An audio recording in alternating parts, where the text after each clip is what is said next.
back.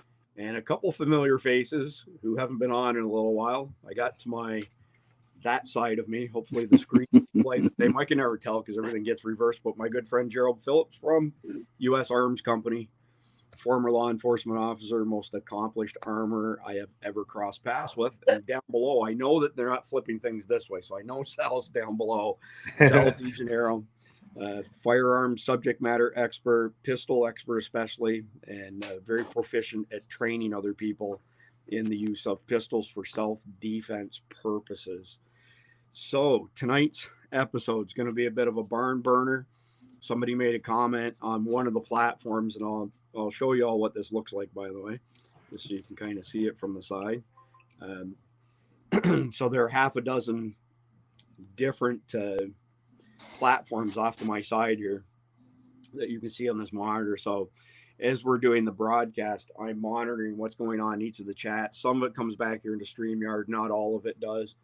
And somebody made a comment that they had seen Keith Graves' episode earlier today on this very topic. And I made a comment to that person that Keith is more of a subject matter expert than I am when it comes to the legal side of this stuff. But our claim to fame over here on the survival dispatch side is we are more political and connected with political leaders, figures, those sort of things, which is why I had to bring in my buddy Gerald tonight as well, by the way, since we had to have at least one legal expert on for this particular broadcast. So expect lots of politics happening tonight. And my friend Sal, he's very apolitical. He never speaks up. He doesn't speak his mind, but I think he might come out of his shell tonight. I hear you've been going through some sort of therapy or something to deal with that, Sal. Yeah, exactly. I might say what comes to mind tonight. That would be a first, would it? Not. Yeah. No, it would not. So Absolutely. And I'm glad y'all could join us. So since Mike Sterling can't join us, he's on the road. He actually should be getting to North Carolina here shortly. He's going to be doing some instruction for local teams on hazmat stuff because there's a chemical soup happening up there, and probably going to be some long-term problems just like East Palestine in Ohio. Maybe not to the same extent, but something along those lines. So because he's not here, I will do the conflicted question, and Gerald and Sal will make sure I don't try to end the episode without asking for everybody's answers because usually that's what happens when I fill in for Mike. So here we go. During economic meltdowns, governments around the world, including as far back as Rome, issued new laws for price controls on basic products. A black market and widespread arrests of those who defy those laws usually follows. How would you make a living in a post-severe economic collapse if the government made doing business unprofitable for you? And I think that's especially relevant at this particular point in time. I had a discussion earlier today with S2 and Eric Meter from Privacy Academy, and the topic of the balkanization of America came up. And feel free to comment on that at the end when we give our answers to the conflicted question. Everybody else out there would love to see your answers down below in the comment section. From a housekeeping perspective, tonight's episode of Survival Dispatch News is brought to you by our friends at Black Forest Supplements. And y'all have heard me mention these guys a number of times. This is the only over-the-counter product that I've ever taken and felt the differences from it, okay? So this has been very noticeable from an energy perspective for me. Now, for other people, they say that it helps clear brain fog and stuff like that. I can't necessarily speak to that. Maybe not. But what the big deal is with this stuff is that the FDA is trying to ban it so that Big Pharma can make it a prescription only deal, and that's just not good. So anyway, moving on from there. Oh, Gold Coat as well, by the way. Check out their wealth kit down below. So tomorrow, we have a really engaging episode with Eric Meter on the topic of the brainwashing of our children and how to fight back. And it was a really good conversation, like really conversation. And if give me 2 seconds, golly. So in order to do two cameras in StreamYard, It wouldn't work in Chrome, so I had to go to Firefox. And I'm go to share my screen now in Firefox, and it doesn't want to share my screen. Can you believe that shit? Come on, man. It's either one web browser or another, and actually I have to be able to share my screen. So ignore What's that for a coming up second. now? There Yeah, we ignore There it is. that for a Holy crap. go. ignore that. It was making me do that to give it permissions. Golly, I'll tell you what, man. Like that shit just fucks with me when they do stuff like this. You know, Google Chrome, like I said, has a problem, doesn't want to cooperate, and now Firefox doesn't want to cooperate with sharing the screen. So I'm going to skip sharing what I had planned. I will get it figured out here in a minute, though. I tell you, this stuff gets me hot under the collar when we have one problem after another. We finally find StreamYard. It works like a fucking champ. And then when I go to enable the second camera, there's a conflict in Chrome, won't do it. So I thought, okay, well, I'll just use Firefox instead. Now Firefox doesn't want to share all of the links that I have saved. So we may have to have like a short commercial break here in a minute while I figure out why on earth it's not doing that. But anyway, moving along. So I've got a bit of a monologue here that I want to go through, but you guys stop me if you want to add any comments to it. So the topic tonight really is the U.S. military being authorized to use deadly force against Americans under certain circumstances. And those certain circumstances really boil down to law enforcement saying, hey, we need help. There's some bad stuff going on over here, and you can use deadly force is what it boils down to. So take any of the federal law enforcement agencies, and, you know, if they were to say that, then technically by this authorization, they can use deadly force. So it's even more heinous than that. This didn't just happen. So this happened in September, but it's only coming to light now. And there was a guy on X who kind of broke this story. Tony Saruga is his name. And Google's been suppressing this. There's lots of evidence of Google suppressing it as well. It was September 27th of this year. So they updated Directive 5240.01, granting the military the power to use lethal force against U.S. citizens under not just certain conditions, but vague conditions as well. It's not a conspiracy theory. We'll show you the documents as soon as we get Firefox working properly for sharing screen content. And essentially what this does is it gives the executive branch unchecked authority to decide when and where lethal force will be used domestically. And I've got some videos on this that are pretty shocking. And anybody who follows politics closely will remember Jamie Raskin saying that, you know, the brutal thing is that come July 6th, even if Trump wins, we're not going to certify the election. And then we're going to have to tell all these lunatic Trump voters that they're not going to get him as a president. We're going to have the military protecting us. That was a couple months ago, and that was a precursor to this happening here. So then the next part, as I touched on with Google, is you can search on the DoD directive update, and you will get versions from the 1980s, 2007, 2016. You will not get the 2024 version. So they're clearly suppressing that information. And they don't want you to know that, because when it comes to January 6th, if they don't certify the election after a landslide win by Donald Trump, they're fully anticipating that there will be civil unrest. And I am as well, to be quite frank. And their plan is to unleash the military against anybody who stands up against that. Mainstream media has said nothing. So good luck finding anything on CNN, Fox News. Of course, they're all just propaganda-tainment, best case scenario. I'm reading a report from somebody said, you know, the silence from those particular entities is pretty deafening at this particular point in time. DuckDuckGo and Yahoo's powered by MSN, by Bing, pardon me. They are showing the truth if you search on the DoD directive and put the word update beside it. But again, Google is very complicit in keeping this hidden. And it's only like the alternate search engines. Yandex is what I use. They picked up on it immediately, and Brave Search as well. So that's kind of the 10,000 foot view of what's going on here. Sal, I'm going to go to you first and give me your perception of the 10,000 foot view based on anything I may have missed. Well, I think this is right in line with this administration. thus far. This has been the most unconstitutional administration in our country's history, bar none. And I think that many of us, especially on the right,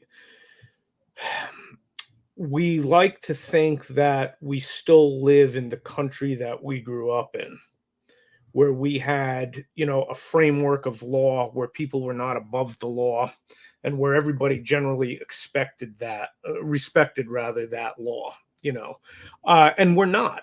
We're not, So when I routinely talk to people who just are not interested in politics, I tell them that doesn't mean politics won't be interested in you, because it's coming for you. So, the time to play that game is over. And we have to face the facts of what we're clearly seeing. The Democrat Party of today is not the Democrat Party of JFK. That Democrat Party died a long time ago. If JFK was alive today, he'd be on the far right. And I am absolutely positive of that. If you looked at his actual policies and everything from, he's probably the most pro-gun president of the 20th century. People don't realize that. If you look at what he actually said when Congress would propose different legislation to go after legal firearms ownership. So that party is gone, and people need to get on board with that. And the idea that both parties are inherently bad, they're two faces of the same coin. Listen, the Republican Party is full of skeletons in the closet as well. If we look at the Patriot Act, now granted, all the Democrats in Congress signed on to it, but that was a George Bush Jr. thing. The Patriot Act was a very bad thing for our liberties, right? Again, we're talking now over 20 years ago. Things do not stay static, things change. If we look in the past decade plus, really since the Obama administration, the full-on assault of our civil liberties comes entirely from the Democratic Party. And we need to come to terms with that. So we're dealing with an administration now that has put up as their running for president, their presidential candidate, never received a primary vote and has just been appointed. All right. So when we see legislation like that, this is the first administration to now be pushing behind the scenes for the ability of federal agencies and the military to use lethal force against its citizens. It doesn't surprise me in the least. Okay, the Democrat Party of today is a communist party. We'll talk about this at the end of the show. Price caps, right? That is entirely a communist, that's embedded in communist history. And she is the first presidential candidate to ever mention something as heinous as that. So this is what we're up against. We are no longer dealing with two different parties that really only differ in, very slight things, different economic and social policies. Okay, we have one party that is looking to completely usurp the United States Constitution. And if you need proof of that, simply look at who's always after your guns. They want to take your guns, and it's for a reason. So, the gloves have to come off at this point. We're all in this fight. And hopefully it's a fight we can win politically, because it's going to be a fight no matter what the outcome. And the Democrat Party of today is the enemy of our freedoms. So quick question before we pivot to Gerald and get his take on it. What do you make of the reporter who's interviewing Kamala and asked her what kind of gun she had? And she immediately said that she had a Glock, which technically a regular Glock wouldn't be legal in California, right? Like a double stack with more than 10 rounds. Well, it's guns for me, but not for thee. To be a Democrat is to be a hypocrite, and to vote Democrat is to be a fool. Okay. That is, they have a long history of that. Okay. Look at, the truth that came out, her name escapes me. She passed not recently. The hag who was from San Francisco. Dianne Feinstein. Yeah, Dianne Feinstein, right? Yeah, Truth came out about that. She had guns in her house. And this is the typical hypocrisy. They push that on the little guy, not on elites like them. So, Right. what she let slip with that, she obviously owns something that she has spent her entire political career in California trying to ban. And it looks like we might have just lost Chris. Certainly looks that way. Yeah. So, well, while he gets back on, consider No, that. I was still here. I just, believe it Okay. or not, I just took 20 links and moved them Firefox to Chrome, and I'm now back in Chrome so I can share them with everyone. Okay, excellent. But yeah, So, but there's a little nothing bit new of with slight, that. there was a little bit of sleight of hand there. Like, now you see me, now you don't. Here I am, I'm back. Yeah, but there's nothing new there, Chris. They look to disarm the common man, the plebeians, not themselves, and that's how Right. the elitists are. And the elitists who believe in that are entirely from the Democratic Party. Yeah, I couldn't agree more. You're so well spoken on this stuff, Sal. Well done. It's obvious that you're a professional author and writer because your words are like spot on. So, Gerald, as a former law enforcement officer, give me your high level view on this before we start diving into the nuts and bolts of this change. Coming from the background that I have, I look at things like this, and it's very concerning. Habeas corpus was only suspended in the United States once, Right. and it was not suspended for everyone. When I need everybody to hear me when I say that, it was not suspended for everyone. It was only suspended for certain individuals. And it was mainly what they refer to as the Dixiecrats, who were a part of the Confederate movement, the Confederated States.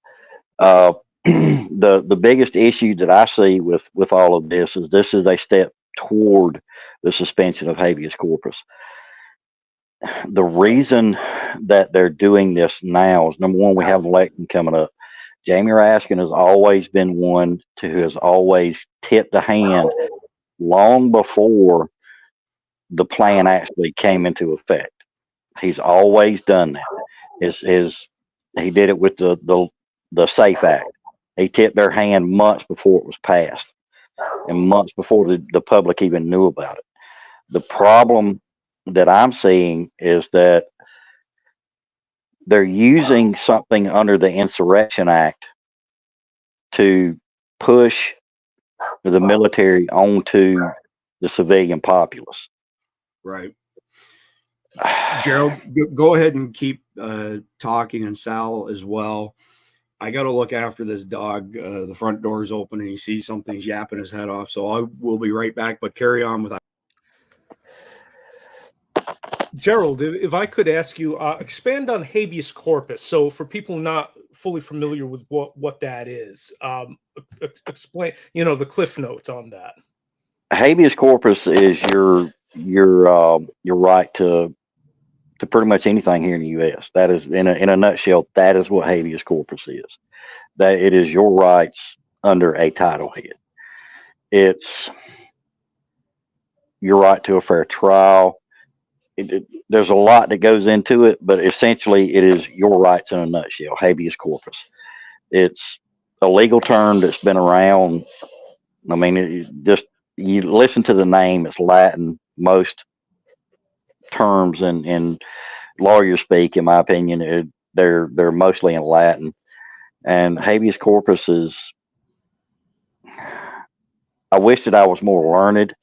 Is it a body of law? Corpus is body, body of, yeah. It's basic. Habeas corpus is basically covering the Constitution. That is basically what it is. Mm-hmm. It's essential. It's the essential laws. The law of the land is what it's referred to oftentimes. And if you strip someone of the ability to access that, essentially there's nothing. They have no recourse. There's nothing they can do. No one can do anything without those rights. You don't have a right to free speech. You don't have a right to free assembly. You don't have a right to anything. The whole reason that habeas corpus was done, and a lot of people, whenever you bring this up about Abraham Lincoln being the only president to ever do it, they always want to bring up, well, it's the Civil War. We were fighting over this, that, and the other. he didn't necessarily have to do it because the states had already seceded by the time he did enact habeas corpus.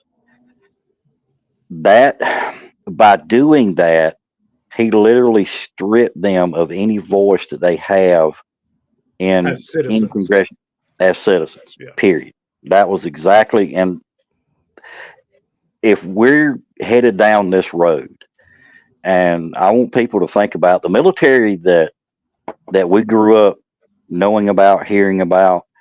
I was never in the military. I worked in law enforcement for 20 years. I'm proud of that profession. I'm not proud of some of the actors in that profession, but I'm proud of that profession. And most of the men and women that I knew that were in the military, they were all very proud of being a part of any branch of the military. It didn't matter, Army, Navy, Air Force, Marines, Coast Guard. It didn't matter. There was a sense of pride there. And that sense of pride came from them knowing that they were doing the right thing. And now we're in an era where people seem to let their feelings push them in a direction that is not necessarily what's right for the country. So let me back up just a little bit because I only caught bits and pieces. So I got the technical issues between Google and Firefox sorted out. I've got rid of our rescue dog who's losing his shit because somebody had the nerve to walk down our street. But specific to habeas corpus, I just want to be clear on this. Habeas corpus essentially means that you can't be detained without being charged for something like 48 hours or whatever the case may be. And there actually are a few examples of habeas corpus being suspended. One of them is after 9/11, and to this day, if you're within 100 miles of the border of the United States, any border of the United States, you can be incarcerated without having your habeas corpus rights, number one. Number two, some of the J6ers who haven't been fully charged have been detained and have their habeas corpus rights absolutely shit on. So overall, it's not a good situation, put it that way. But apologize for the disruption of the conversation here right at the beginning. But what I'd like to do is share some stuff with our audience here, and we'll move on from there. So I mentioned that Tony Saruga was the first one that I saw break this stuff. And here's his original post that he made. And he was kind enough to provide a link to Zero Hedge, who also, I guess Zero Hedge broke the story, and then Tony Saruga, for whatever reason, seems to be the one who initially got it on X, which of course resulted in all kinds of traffic for that particular article. So if you want to read through this, we'll put the links down below in the show notes. We'll put them over on Patreon. But there's one particular section here that's really, really bad. And this is where the problem is. So I'll read it here. So this is one of the biggest changes to the act. Assistance in responding with assets with potential for lethality or any situation in which it is reasonably foreseeable that providing the requested assistance may involve the use of force that is likely to result in lethal force, including death or serious bodily injury.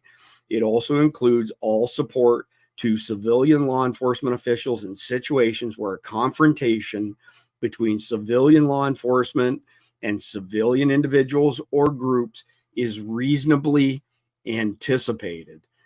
That is a mouthful, and that is the crux of this problem. So when I said earlier there's an element of vagueness, there's your element of vagueness.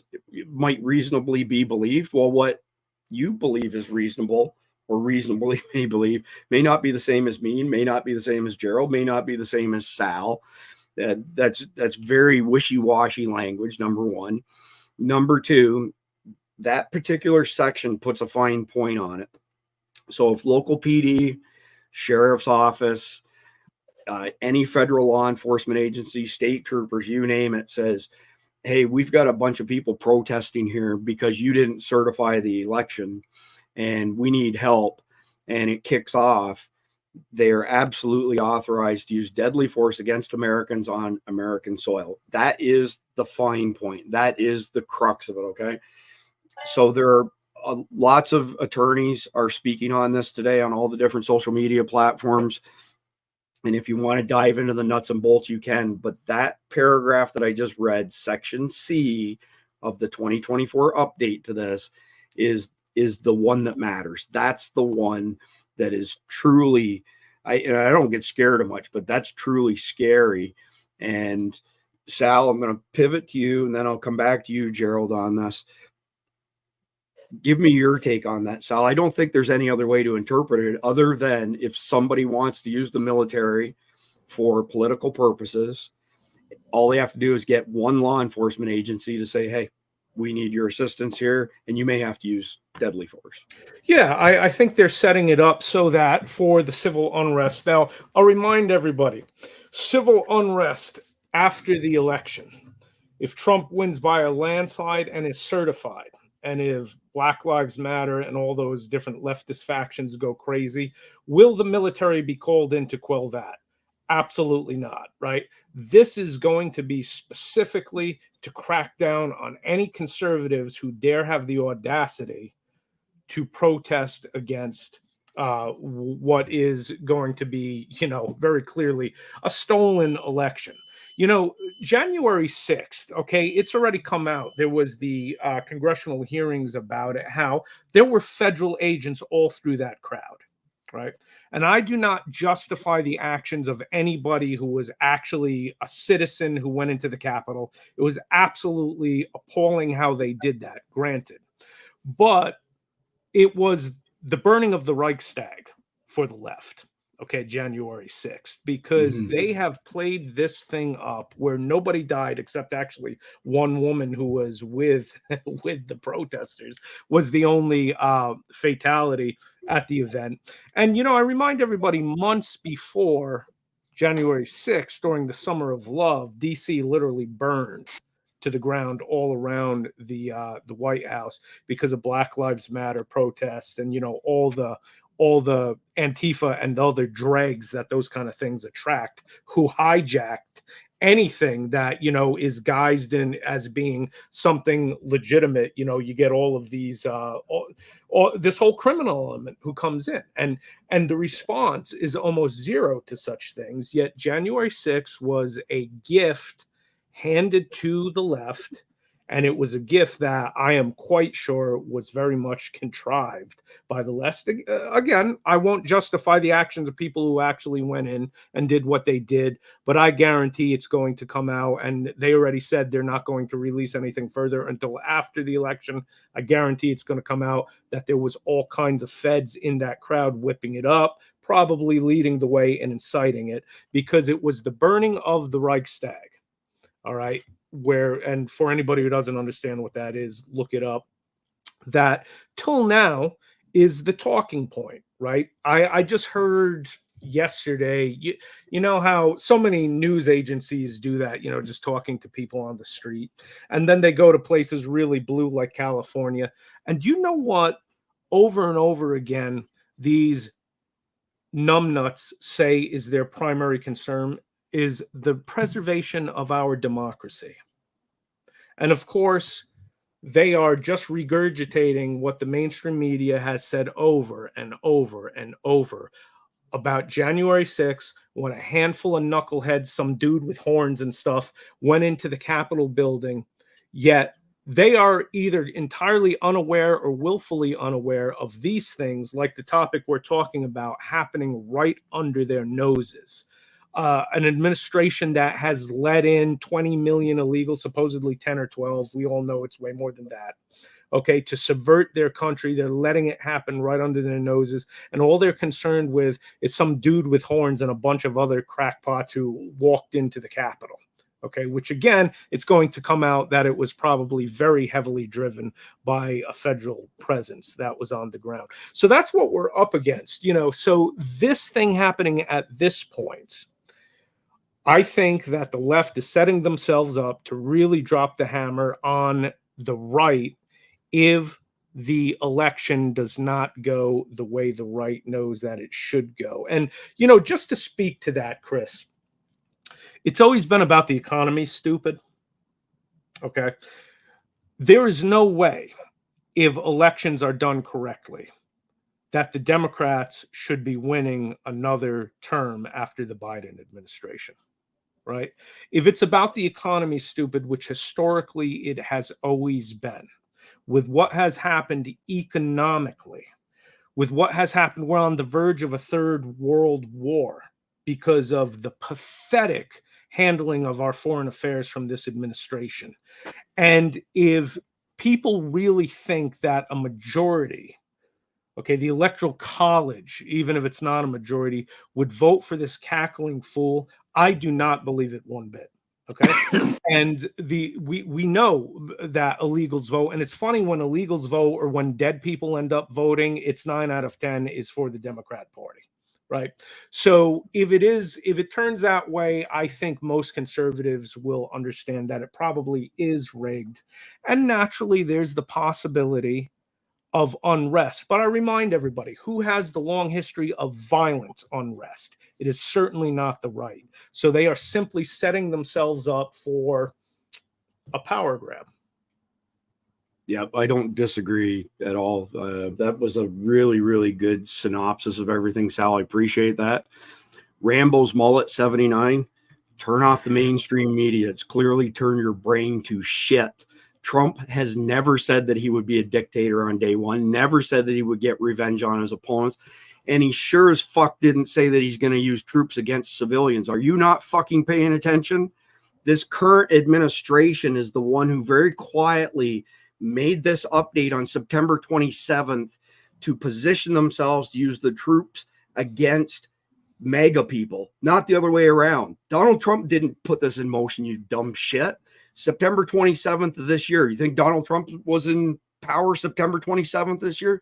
Fuck, people like you, man, low information, low IQ people regurgitating garbage that you see on MSNBC and CNN. It blows me away that people like you even have the ability to vote. Use your fucking head, you dumb prick. All right, now that I'm off of that, Gerald, I'm going to pivot back to you here. I'm going to ask you a very specific question. All right. Trump is leading by a long shot, and he is going to win this election by a massive margin, no matter how much cheating that the left does. They're either going to continue to try to kill him, to assassinate him. They're going to try to incarcerate him. And if they can't do anything like that, Jamie Raskin has already told us that they're not going to certify the election on January the 6th. So my question to you is, what happens? We get to January 6th and they do not honor the people's will and they do not certify the election for Donald Trump. At that point, we are in very deep, uncharted waters. It's never happened. The election has always been certified. There's never been a time in this country's history outside of wartime that elections were ever suspended. The only time that they were ever suspended was during the Civil War, and we all know why. It was just, that was the correct thing to do because the country was tearing itself apart. Now we've gone beyond all of that, and in the modern era, what we're starting to see is exactly something of biblical proportion. You're now seeing Israel fighting everyone around them. The Bible talks about it. You're actually seeing other nations turning on Israel. I mean, the Western world should be upholding Israel right now because they are literally fighting for their existence. It's nothing to do with, hey, they came and hurt some of us. We're going to take them all out. It has nothing to do with that. They have been fighting for their own existence for thousands of years. They've only had their own country since what, 1948? Somewhere in that time frame. The Palestinians have never had their own state. Never. It was Judea and Samaria. but I'm going down a rabbit hole I shouldn't go down. All right. Getting back to if they refuse to certify the election, the moment that they refuse to certify the election, our government as we know it is null and void. Period.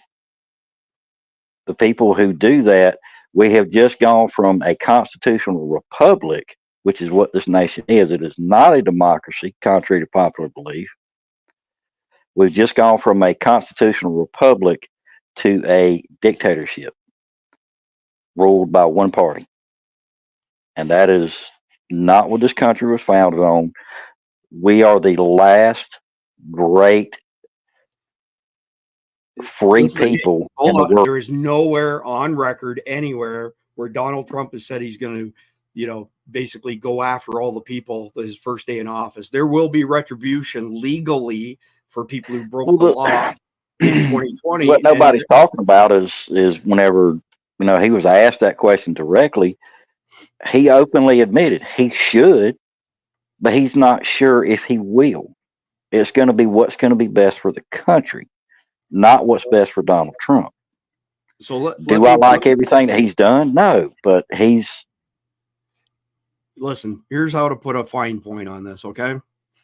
So once again, here's the article on Zero Hedge. U.S. military now authorized to kill Americans on U.S. soil. Story was broke last Saturday, October 12th, 2024, okay? Reissued on September 27th, 2024, changes the directive for the Department of Defense intelligence activities, now includes provisions authorizing legal force in certain circumstances when assisting law enforcement, civilian law enforcement. Donald Trump didn't do this. The current installed illegitimate administration did this. So punk idiots like Rambo, and that's a shame too, because I was always a huge Rambo fan back in the day, has no idea what he's talking about. Typical millennial Gen Zer who's woke and believes all the crap from mainstream media.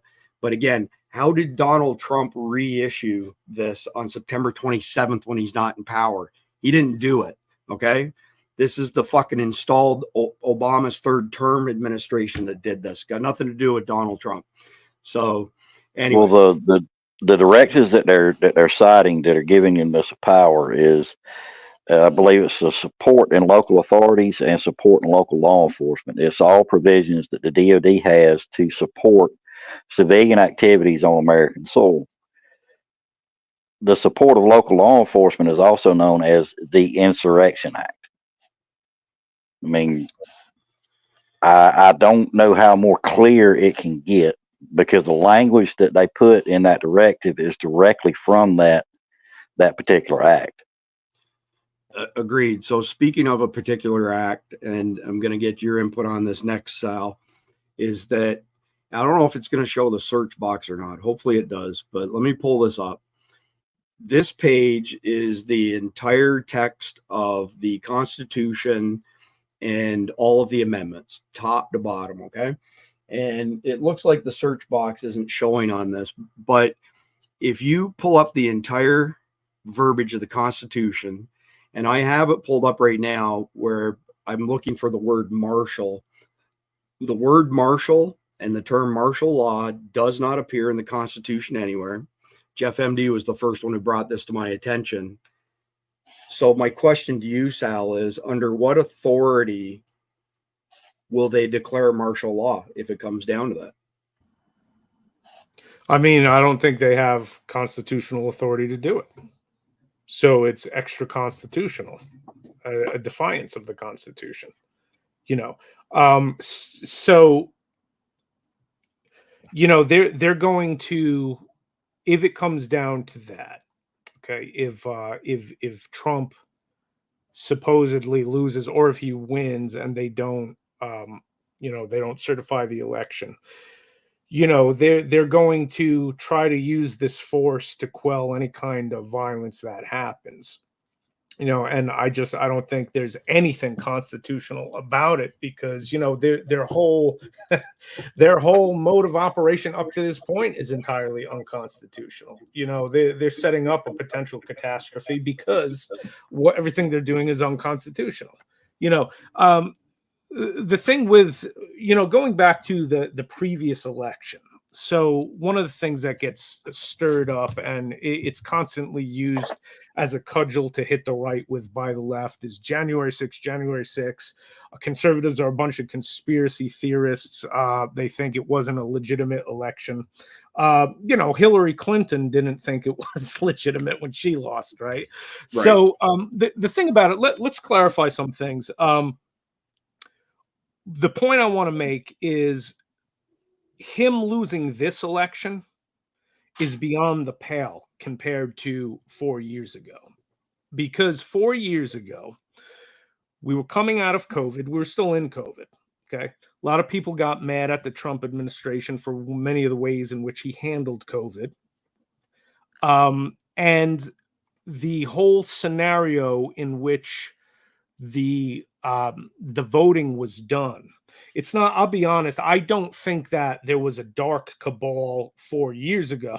There might be this time around, but 4 years ago, I don't think it was a dark cabal that, cheated the election. No, what I think was in place was the environment lent itself to all the practices that the Democrats do, the ballot harvesting and all of these kind of things, all the mail-in ballots, which are much more, there's a lot more that can go wrong with that, much more prone to fraudulent activity, etc. Set it up so that Trump, if he lost, there might have been a lot of dirty work going on. But again, the people who are swing voters hold the party that is in power responsible for all of the ills in the world. So I want to reiterate that. So if we want to say, okay, Trump legitimately lost, right, despite all of these very questionable practices that went on, that is a lot more viable because, again, at the time, the whole world was coming out of a lockdown. Trump was in the White House at the time. Now, 4 years later, we have unprecedented inflation, a terrible economy, and it's always the economy stupid. That saying's been around for a long time, right? We're on the verge of a third world war. We are flooded with mass illegal immigration. We have a tremendous crime spike. You are going to tell me legitimately that the guy who, up until COVID, derailed everything, put us on track with the best economy in 40 years, the lowest crime in decades, the most peaceful Middle East in decades. Right. You're going to tell me that the swing voters are going to vote for the regime that's currently in power? I don't believe it. So if we go into either an election where he loses, I will absolutely be convinced this time around there's a lot of questionable activity going on. And what I think might be more of a concern is, just like you've outlined, Chris, the idea that he wins by such a landslide that it's almost impossible for them to cover it up. And then we're going to deal with powers that be not certifying the election. There's no question in my mind that Trump will win in a landslide regardless of how much the left cheats, and the left would have to cheat far beyond 100% voter turnout in various precincts to sway the vote. And obviously that's not legitimate when you have, but man, it wouldn't be legitimate if you had 60% voter turnout, let alone over 100%, right? Mm-hmm. So I got a question for both of you. I'll go to Gerald first, and then I'll come back to you. Let's just say for whatever reason, they take Donald Trump out. Okay. So they assassinate him, they incarcerate him. They use the 14th Amendment to say he's not eligible to be the president after the election, and after getting the most votes, and after getting the most electoral college votes. Let me play this before you answer my question as far as what will happen. So give me 2 seconds here. What can be put into the Constitution can slip away from you very quickly. And the greatest example going on right now before our very eyes is Section 3 of the 14th Amendment, which they're just disappearing with a magic wand. as if it doesn't exist, even though it could not be clearer what it's stating. And so, they want to kick it to Congress. So it's going to be up to us on January 6th, 2025, to tell the rampaging Trump mobs that he's disqualified. And then we need bodyguards for everybody in Civil War conditions, all because the 9 justices, not all of them, but these justices who have not many cases to look at every year, not that much work to do, a huge staff, great protection, simply do not want to do their job and interpret what the great 14th Amendment means. And I'm glad that Sherilyn's creating her new center so we can bring that. All right. So the reason I wanted to play that is because Jamie Raskin is telling you exactly what the Democrats are going to do. And my question is that my interpretation of the 25th Amendment says that if anything happens to the president or the president-elect, that the vice president then assumes the role, whether he be the vice president or the vice president-elect. But the way that Raskin has been portraying this for a couple months now is that they're not going to certify the election on January the 6th. This is kind of their final Hail Mary to stop transferring power to Trump, right? That they're not going to do it regardless of what leads up into that point.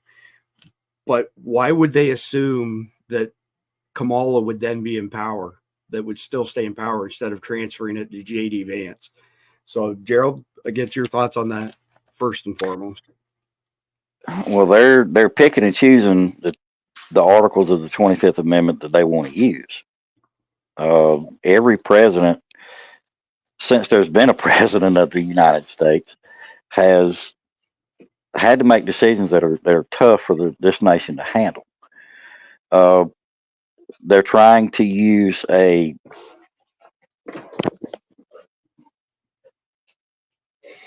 section that is essentially for people who've committed treason. It was put there, shortly after the Civil War. That would be in the 14th Amendment. The 25th Amendment covers 25th the transfer the transfer 25th, power.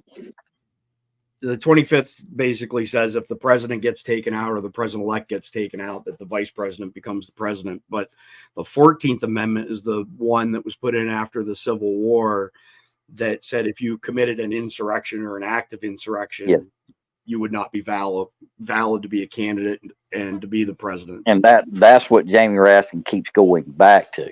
What none of the Democratic Party will say is that nobody who has been arrested and charged and imprisoned on January 6th has ever been charged with insurrection. Donald Trump has never been charged with insurrection. The Department of Justice, headed by Merrick Garland and his cronies, have openly said there is not enough credible evidence to support a charge of insurrection. A lot of people think that that's just them saying, we're just not going to do it right now. No, in the law enforcement and criminal prosecution world, there's this thing called evidence that must be there, whether it's real or circumstantial. There is no real evidence that he committed any crime against the United States. Actually, there's evidence, but it's to the contrary. So he went on Twitter. He went on Twitter and he said, look, everybody go home, be peaceful.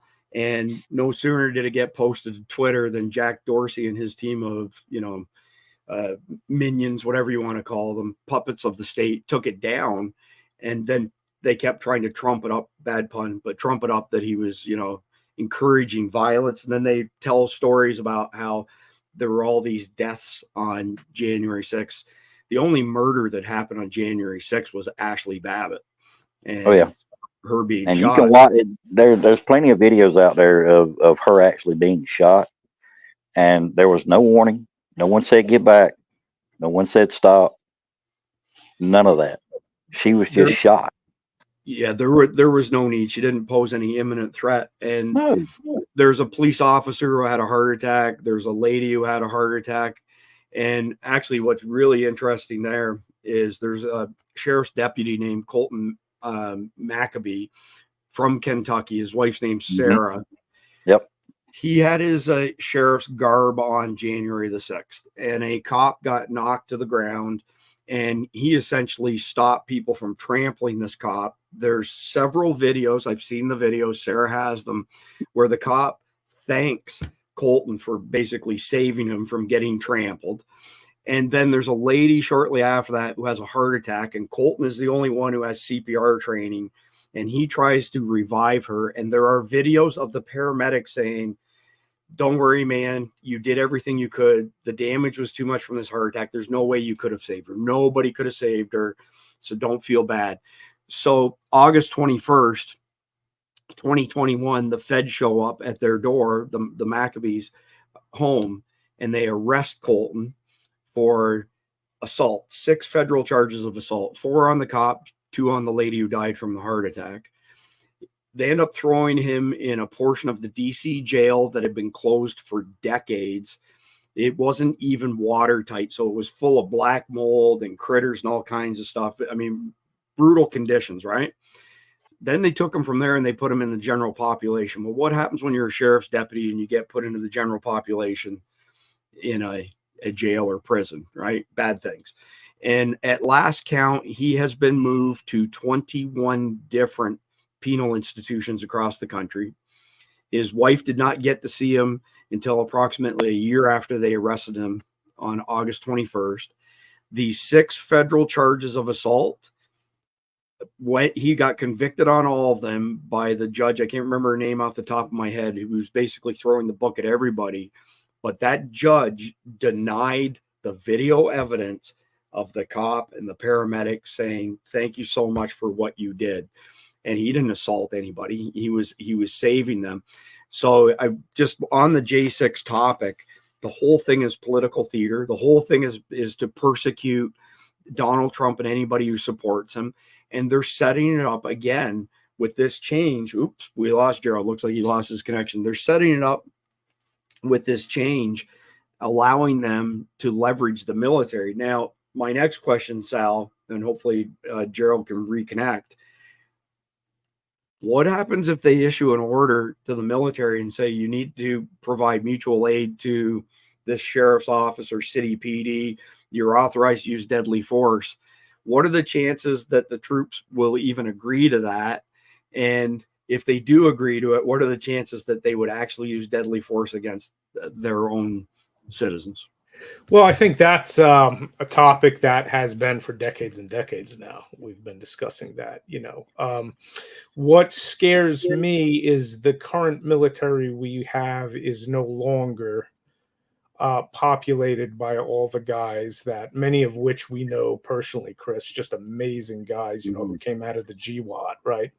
And we can see how even the military is just getting destroyed by DEI initiatives. And, currently it seems that this administration has been far more concerned with soldiers getting pronouns correct than anything else, right? So it's a very different military than what we have historically known.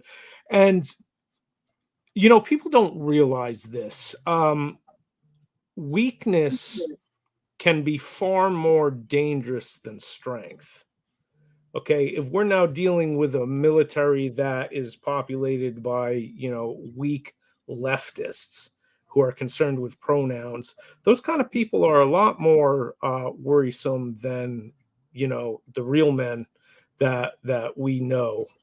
And, they're a lot more inclined to, they're collectivists. Leftists are collectivists by nature, and they will take top-down orders, So now I know many, and realistically, probably the majority of our men and women in uniform are still, patriots. So that's the question, but it's the leadership. The leadership are not patriots anymore.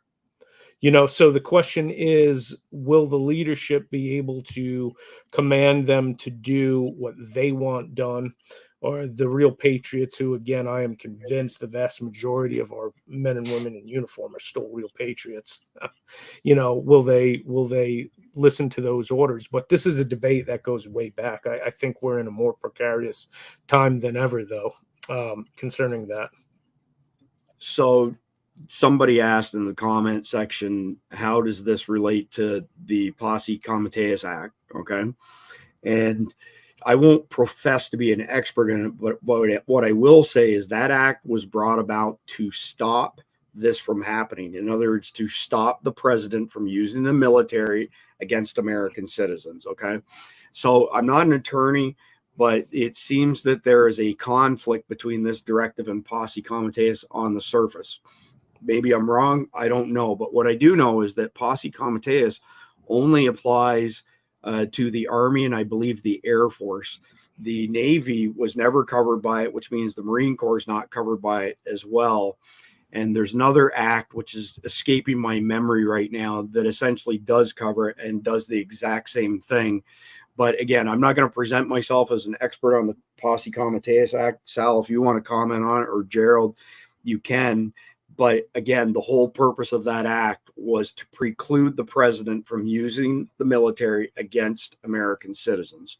Sal, do you have? Yeah, I'm not an expert on it either, but essentially, I think, Chris, per my knowledge, that's about right.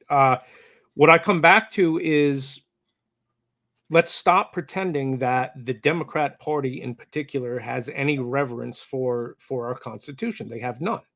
You know, their stance on the Second Amendment alone shows that they want to destroy our Constitution. Their stance on the First Amendment, they're all about protecting free speech if that means keeping homosexual pornography in your children's school library. They're all for it, but they suddenly have no use for the First Amendment when it comes to, you know, silencing conservatives on all the big tech platforms, etc. So they are already unconstitutional. So when we're debating, you know, does this preclude this, and did this come before this?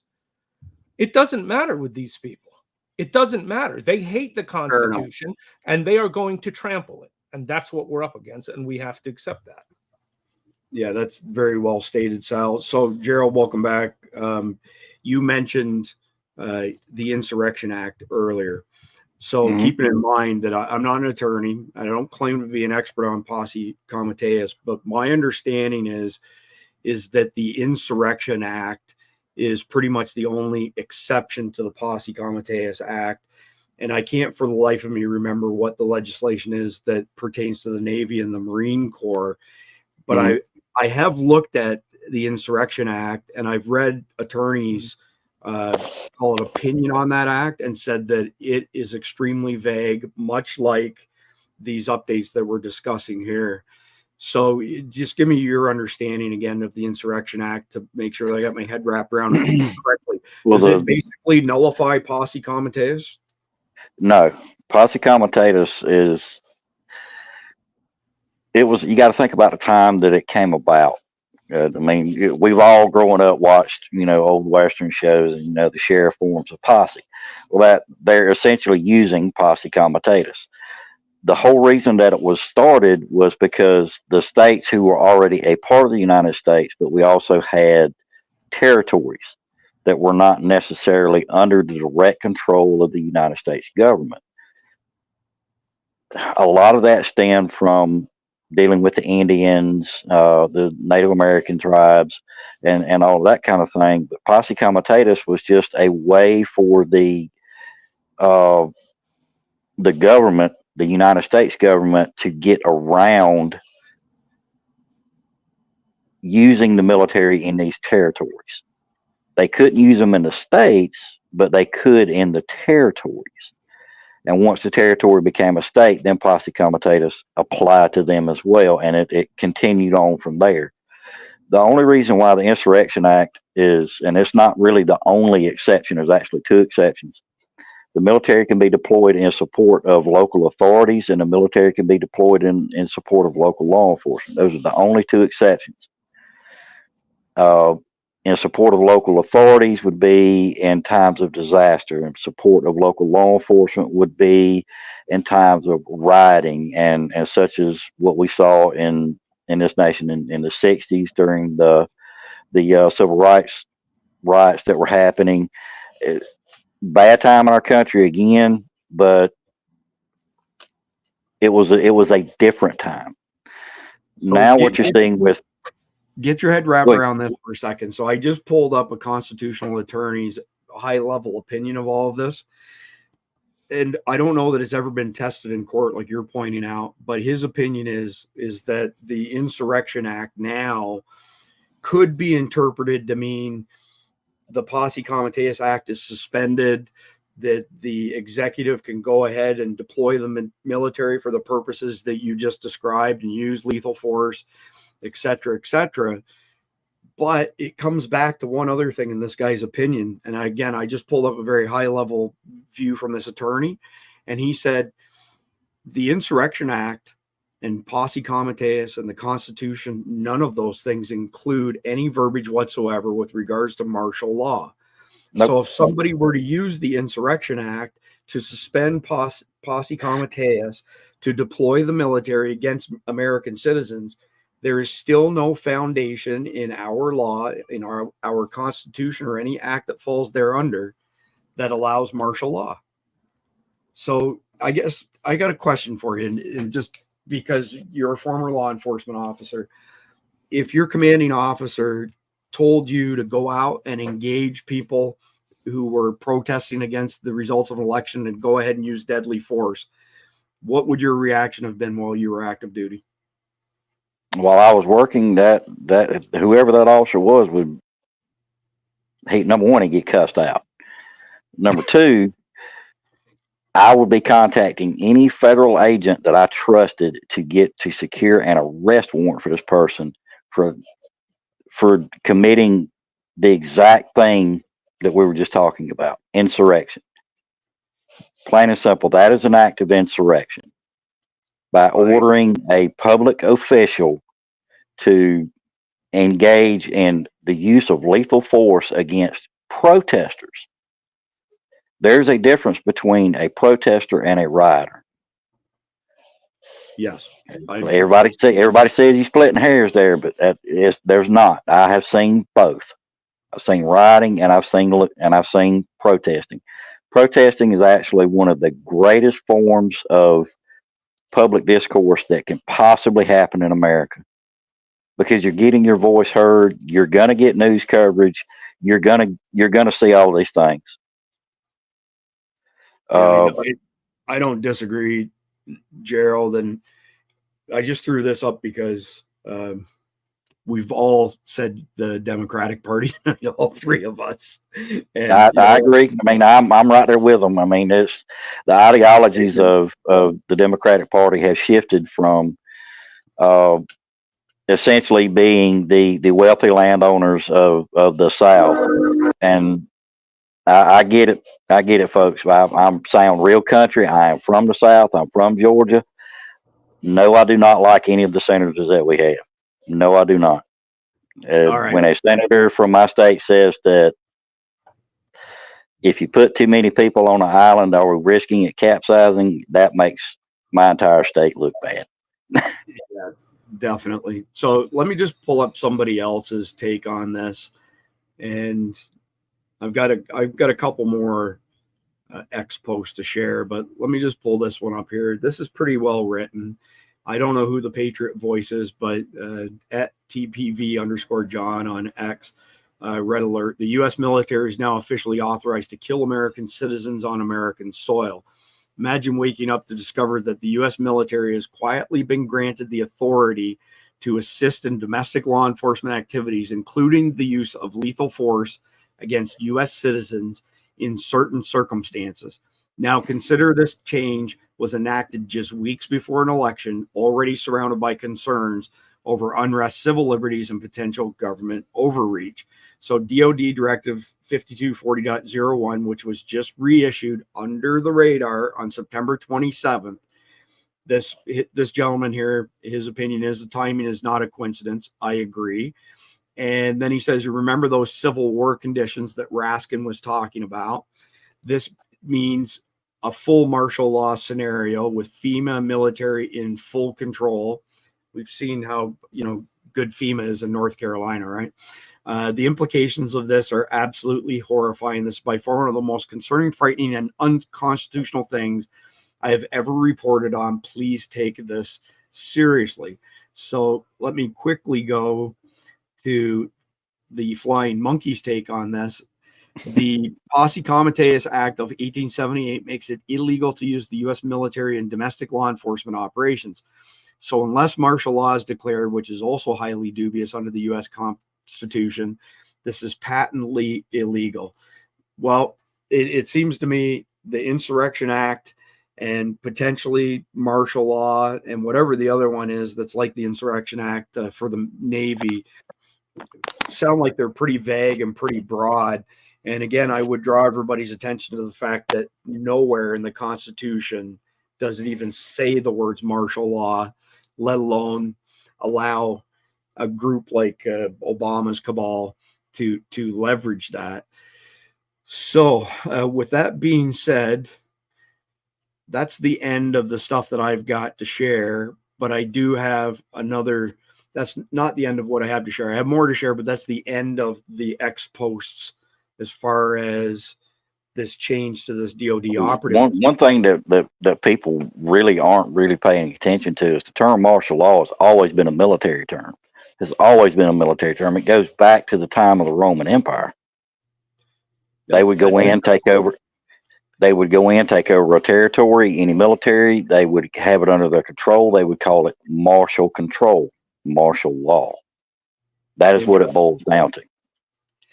So that's very interesting. I appreciate the context on that. So I want to bring something up. General Paul Vallely has become a friend of mine vis-a-vis my relationship with Todd Callender.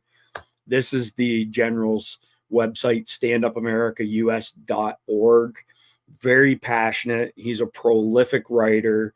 His writing and his thoughts are completely on point. He's 85 years old and he's as spry and sharp as anybody at any younger age.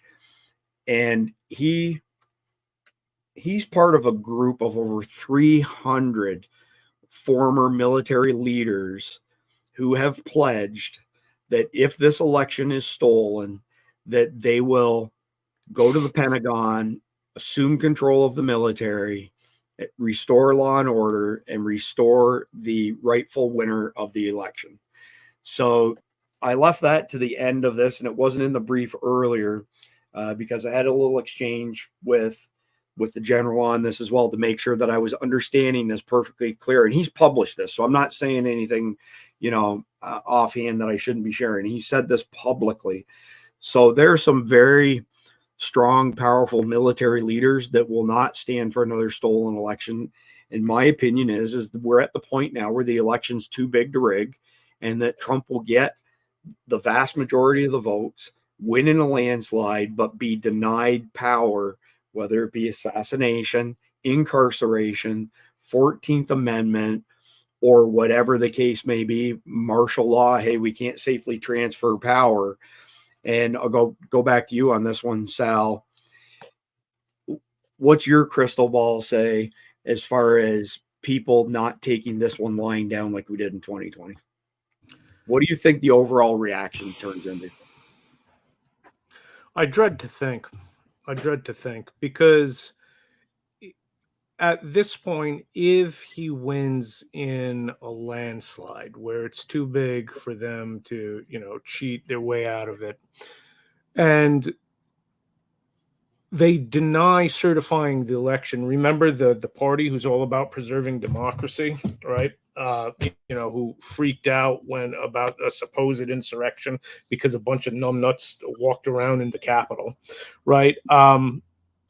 It is so clearly a power grab that we are then at the end of the republic as we know it. So I don't know, what will actually happen. I think what we may see is the red states are going to flat out secede from the union. Say this is an illegitimate federal government and we're out. We might see that.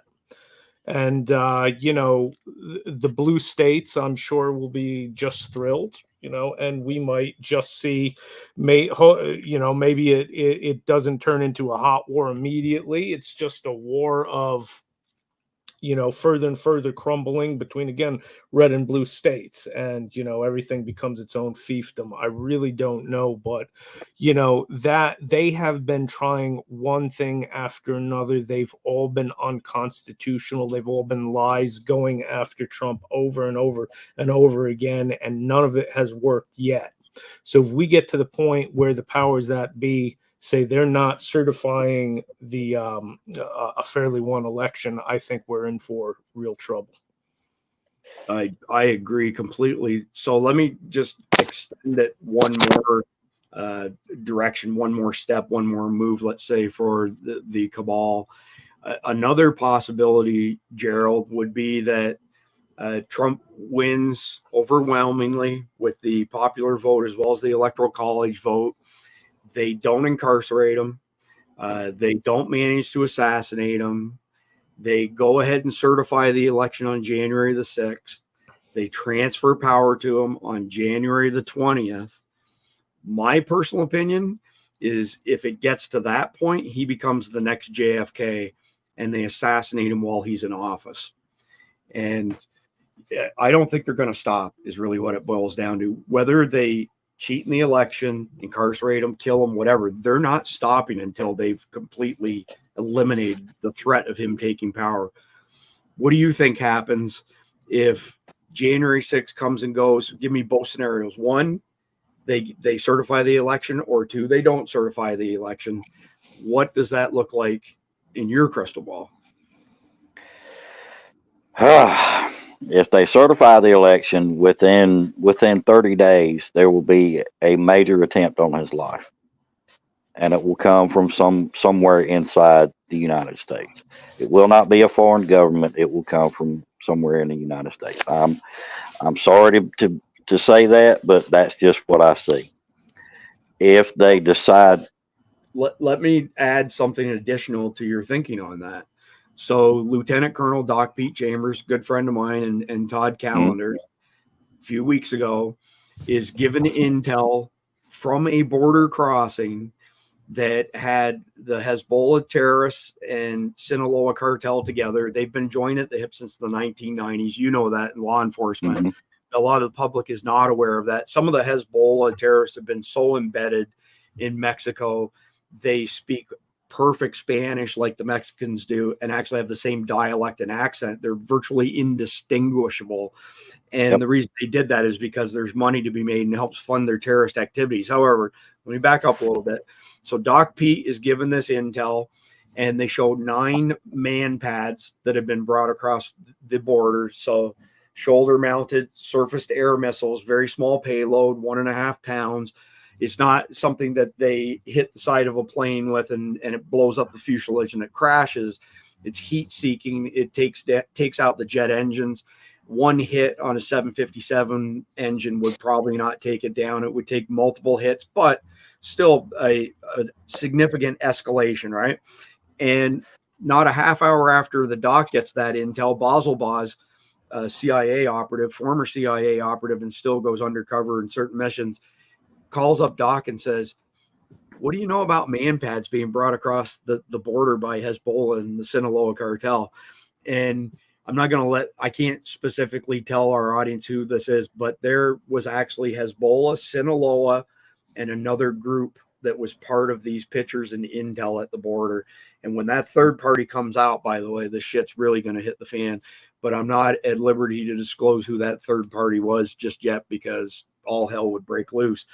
Suffice it to say that Doc Pete, of course, relayed the information over to the Donald Trump campaign. Doc is, on speaking basis with Donald Trump, and they took appropriate measures immediately. You saw Trump flying sometimes on Trump Force One, sometimes on a nondescript plane. They've got dummy cars and all kinds of stuff going on out there. But Joe Biden, real American there, right? He went in front of the cameras and said that he would not tolerate any of these foreign entities taking a run at Donald Trump and trying to kill Donald Trump.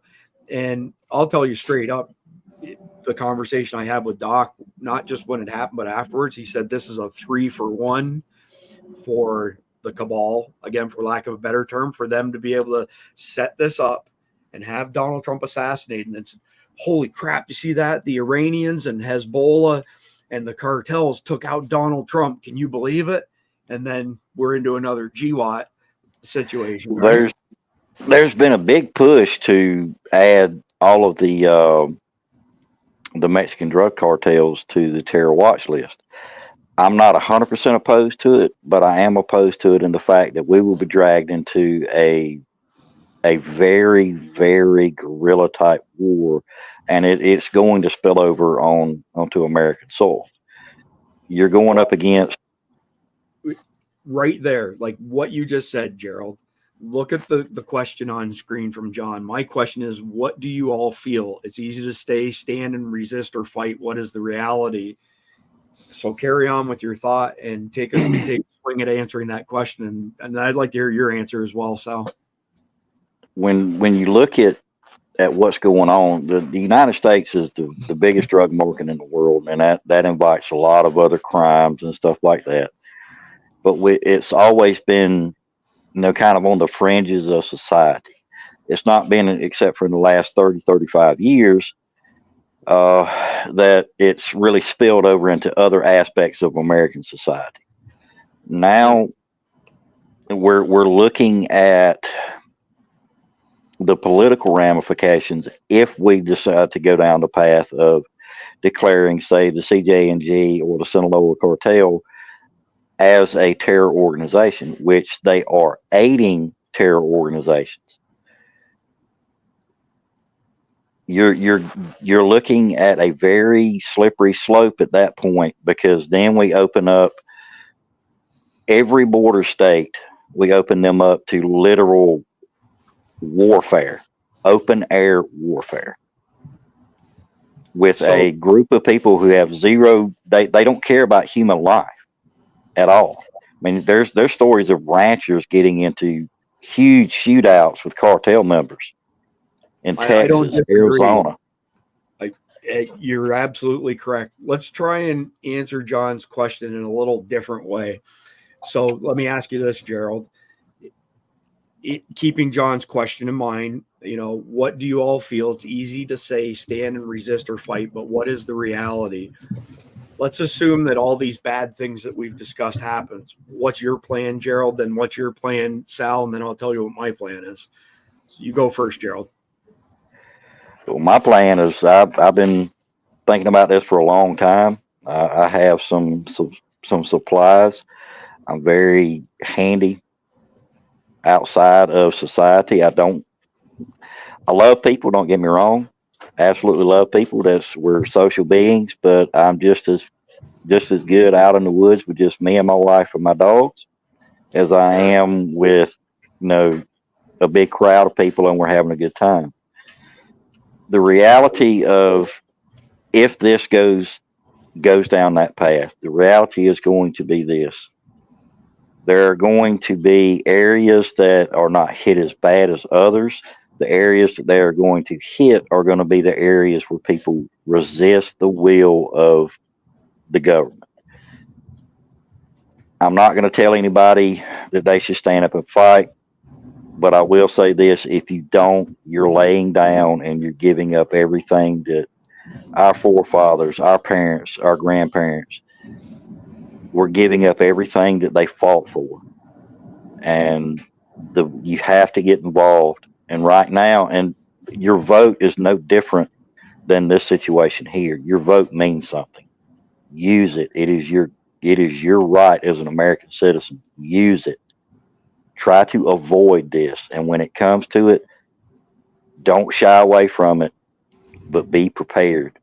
Get yourself ready just in case something does go sideways. Be prepared. Fair enough. Sal, what would you do if this whole thing goes south? So I'm diametrically opposed to rioting in the streets and burning people's businesses down. That's what Democrats do. So, none of that, demonstrations and that kind of thing. If it comes a time where it's a well-organized show of force with many thousands of patriots showing up at certain places, that might be different. But, going wild and burning down your neighborhood, no, that's absolutely ridiculous. Mhm. I think the best strategy would be, I remind everybody, there are far more red states than blue states. The problem is blue states have big populations. We're basically held hostage in this country by California and New York. If there Yes. was no California and New York, there'd be no Democrat Party. Not in power, at least. So well over 30 states are predominantly and strongly red, if I recall. It's a significant majority. So I think there would have to be a significant talk between governors and attorney generals of those red states, and proclaim that you are now an illegitimate federal government. You have defied the Constitution. So therefore, we, I don't know if it would be to secede or whatever we want to call it. We are no longer falling under this regime. Okay, we're no longer paying, all that tax money going federal. That's done. That's not leaving the state, and we will arrest any federal operatives within the state. That's what it's going to have to be. Well, we do have a mechanism to prevent all of this. It's called the Convention of States, and getting everyone together to go down that path. There's a movement towards it now. Mm-hmm. But if things go the way that we're predicting, the Convention of States will be the only way forward. So good answers on both of your parts. I'm with you. I'm not going to advocate violence, but that doesn't mean that I would not rise to it. I mean, I worked as a doorman for many years. A buddy of mine's father owned a bar because I like to fight, and then met a lot of girls that way as well. And so I'm not interested in picking a fight, but definitely would defend myself. So our plan, point blank, is we're going to our cabin in the woods. We are at the end of a private road, at the end of a private driveway with a gate on it. 3 sides of our property is like this. We are at the very top of the mountain. And if some poor story son of a bitch steps foot on my property and I don't know who he is, that'll be the last mistake they ever make. So that's my plan. If they choose to bring the fight to me, I'm not going to back down from it, but I'm not going to go and participate, like Sal mentioned, in, peaceful protests, riots, whatever the case may be. Absolutely not. Ridiculous. No. That's what the other side does. That is not what we should be doing. And again, I think we should, if the worst comes to pass here, if he's legitimately elected and they don't certify, that's where we need to really focus on our state governments. Mm-hmm. And, which is constitutionally is where most governance should be coming from anyway in our daily lives, is state level. That's where we really need to, the significant majority of red states needs to then devise a plan to take the country back. And hopefully that can be done not kinetically. But, this is the sad reality that we now face. I just want everyone to consider what, those of you who have children, do we want to be the generation that gives this all up and let our children live as slaves, as people do in so much of the world? There's no other alternatives to run to. Where are we going to run to? Europe? Do you see what's going on there? Yeah. Okay, so the stronghold will be in the red states if the worst comes to pass. I want to address Billy's question, but I just saw something pop up from Levi on the side. Rambo is upset his mom brought him the wrong Hot Pockets. So that's fairly comical. So let's discuss. Billy's got a really good, Billy Dunn here, very legit question here. So what if Trump is elected? What happens after his term? So what essentially if Trump assumes power, there's a peaceful transfer of power. What happens after his term? We'll be right back in the same situation we are right now. And let me speak to that, and then I'll give both of you an opportunity to critique what my thoughts are. But my thoughts is that Donald Trump was far too trusting of people that were part of the machine in his first term, the swamp, the machine, whatever you want to call it. He put people in positions that should have never been in those positions, that were backstabbers. They smiled to his face and they stabbed him in the back. We had a broken Congress with Paul Ryan being the Speaker of the House for the first 2 years of Trump's first term. And he's a complete, he's not just a rhino, he is a globalist piece of shit. So what did that mean?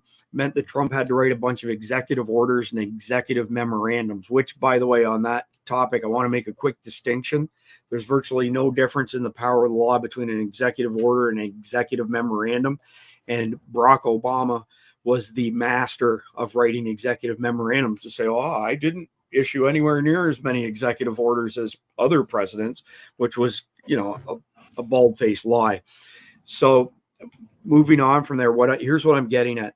Let's say that the 2020 election was not stolen, that Donald Trump remained in power, continued on for another 4 years. It's highly likely that he still would have been making the bulk of his rules by executive order. Highly likely that the swamp would stop him every chance that they got, right? I mean, here's a litmus test for you. If you have a Republican, somebody from the Republican House is in the House of Representatives for your precinct, golly, you got to get the words out there, and that individual voted against warrants being required for FISA court to spy on Americans, but still required a warrant if you're a member of Congress. That tells you everything you need to know as far as whether or not somebody is part of the swamp or not. Our Congress critter here, Michael Waltz, my family's voted for him twice before. We'll never vote for him again. And why won't we vote for him again? Because he voted against requiring warrants to spy on us, but voted in favor of you have to have a warrant to spy on him. So that's the litmus test, number one, to determine whether or not you have an actor, which 99% of Congress people are, it's political theater, or you have a legit congressperson, somebody like Matt Gaetz, for example, okay? So where I'm going with this is that the past 4 years have been a complete shit show. Donald Trump has learned just how brutal and how deep the swamp is. And if we can get him back in power, this time around, the difference will be that there will be significant laws put in place. Let me give you a great example of a law I would like to see, because there's not going to be a reconciliation between us and the left. It's not going to happen. The chasm is too deep, and you're not ever going to convince me to extend an olive branch, for example, to somebody who believes men can get pregnant, men can, have periods, and that there's 378 make-believe genders and all that crap, right? I'm not reconciling with that. I will never accept that. And because of that, I think that if we get Trump back in, he has to pass laws that basically say, if you counsel a child to cut off their genitalia and you tell them that if they're confused that they can switch their gender, you're going to jail. We have to have laws like that in place. And that's what I'm getting at this time around. If we can get Trump in, he will make legislative changes as opposed to executive orders to turn our country around. So we won't be back in the same situation we are right now if we can get them in power, and especially if we have control of all of Congress, House of Representatives, and the Senate. If that happens, the globalist cabal is done in America, because all of this stuff will end. He's going to nuke the Department of Education. He's going to smoke a whole bunch of other agencies. He's going to put laws in place that prevent all of this nonsense from happening. And it's our last chance, the Hail Mary to save America. Otherwise, I think we end up balkanized, which is essentially what Sal was alluding to. So, Sal, I'll go to you. I'm sorry for being long-winded, but those are my thoughts on how this plays out. You go ahead and critique what I just said, and then I'll give Gerald the turn. Yeah, well, so, to answer this question, that's exactly right. So does it buy us 4 more years? Then what? Well, if we want to take the country back, we have to take the institutions back that have given the left all their power, which is namely the media and education, especially higher education. So it's two different lifestyles and life philosophies. Conservatives don't feel inclined to impose their will on others. Leftists absolutely do. So we need to get to the point where we're not okay with school curriculum and entire higher education tracks being all about America sucks, right? This revisionist history, how America is the oppressor. I remind people everywhere you are around the world, if you feel ashamed of being American, then I want you to go everywhere around the world, and when people get antibiotics and don't drop dead of an infection, are you ashamed of being an American? When people flip a light switch and turn on the electricity everywhere around the world, have running water, are you ashamed of being American? When people are driving in air-conditioned cars, instead of riding donkeys or camels or horses or whatever they would be riding, are you ashamed of being an American? This appalling mindset that has taken control, again, in the institutions of education and the media are the primary problem that we have. The other thing I would say is, Sal, let me just say one thing. Tomorrow's episode of Survival Dispatch News that we recorded today with Eric Meter is on the very topic that you just raised. So for anybody who's interested in learning more on that, Eric's a very smart young man. And we discussed how to solve our ideas on how to solve that. So sorry to interrupt. I just want to make sure. No, but that's it's that whole mentality we have to weed out, is preposterous, asinine stupidity. This whole thing that we're a bloody imperialist empire. Tell me one nation on earth that doesn't have a bloody background. Absolutely. Has there been many injustices? Absolutely. But look at what we accomplished compared to everybody else. And you want to throw that out? It's just absolutely absurd. So we have to correct that. The other thing I'm going to say is, this is something that's been discussed a lot in the firearms community lately. Study came out that 10 million gun owners in this country are not registered to vote. So to those people, okay, who might bemoan our republic crumbling, you need to look in the mirror if you want to see the problem. Think of if we had all 10 million of those gun owners who are not registered to vote. If we had every one of them voting in every election, guess who we could elect? Anybody we want, right? So shame on them. Absolutely shame on them. 100%. And you know who makes up the majority of those people? Hunters. Mm-hmm. Mm-hmm. So we've seen the numbers from our friend Jason Wilson, very high level political operative, and it's astonishing.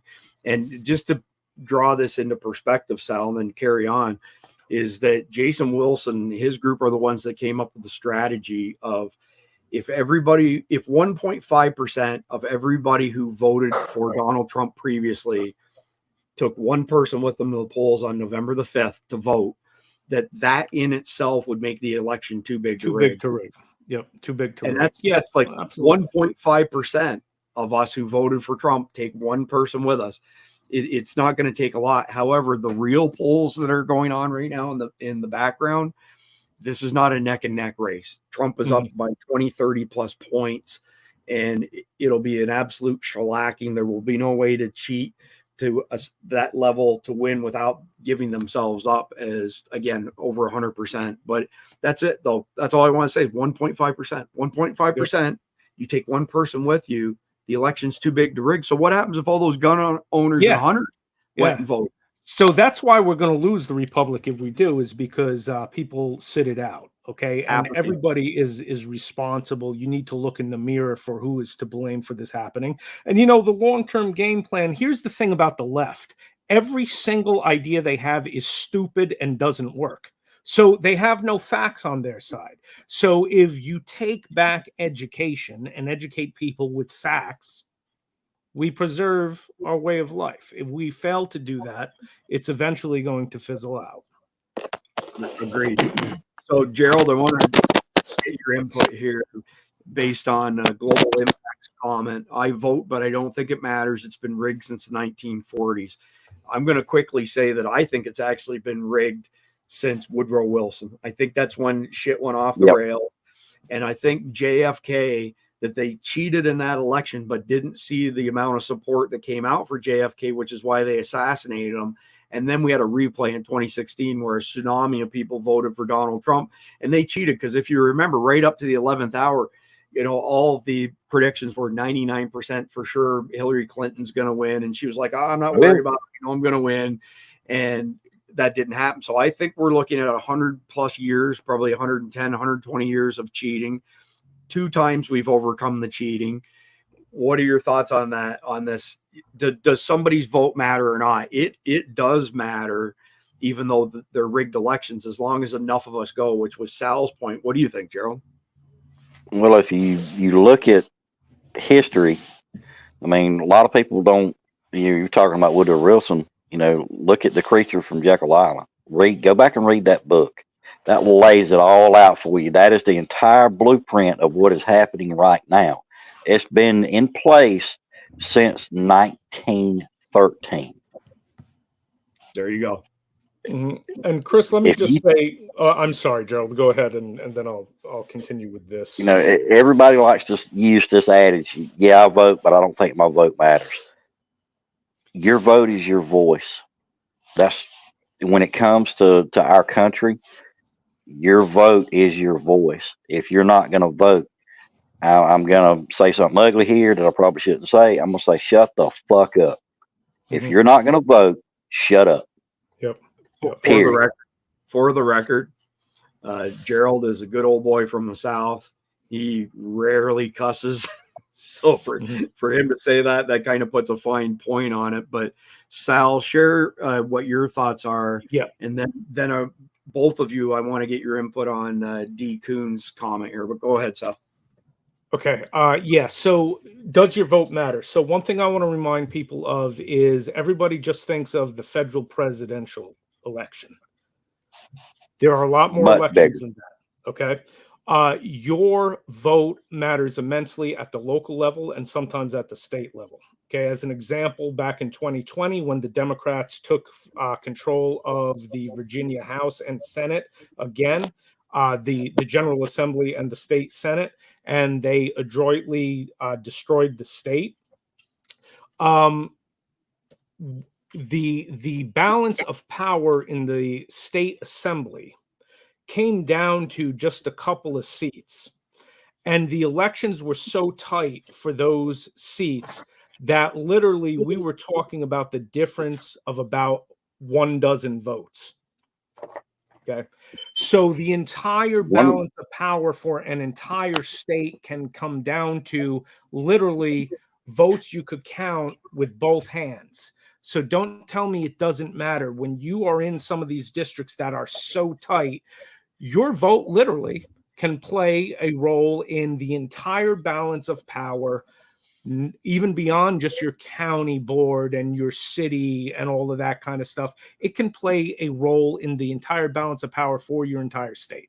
So your vote absolutely matters. It's not just always about the president every 4 years. There's a lot more voting involved.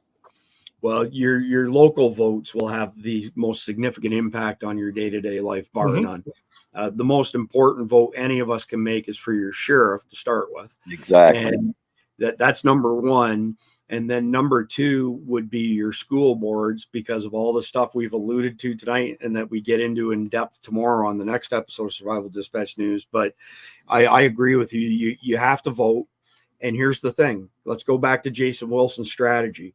If 1.5% of the people who voted for Donald Trump in 2016 or 2020 took one person with them to the polls on November the 5th who doesn't normally vote, it makes the election too big to rig. But I'm not even worried about that now, because to be quite honest with you, we're already there. The support level for Trump right now, it makes this too big to rig, which is why they made this change to the act allowing the DOD to use lethal force. Well, even MSNBC can't deny that the early voting numbers are hugely toward Trump, hugely. I mean, they're looking at the demographics of it.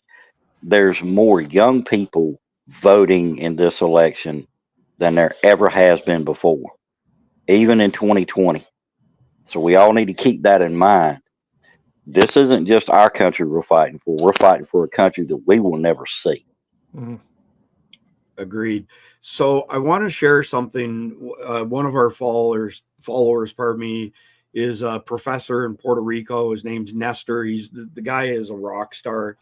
Um, he sends me some incredibly detailed information. He's written some really interesting papers on different subjects, and he's very much in tune with all of this stuff. He sent me a paper, and I don't know if you guys are aware of this. I was not until he shared this with me. But there was an uprising in 1950 in Puerto Rico, okay? And the Puerto Rican National Guard got involved with this uprising, but of course they reached out to the feds because they were a U.S. territory, essentially, right? And our federal government declared martial law, brought in a bunch of heavy stuff, P-47 Thunderbolt planes, 50 cal machine guns, mod deuces, basically. And they took out a whole bunch of these nationalists. So this insurrection, if you want to call it that, or uprising is probably a better word. All they wanted was their autonomy, right? They wanted to be an independent state. And not only was it not allowed, we came in, we declared it was martial law. We killed a bunch of these guys. And then we ended up, I think there were like 5 survivors or something like that at the end.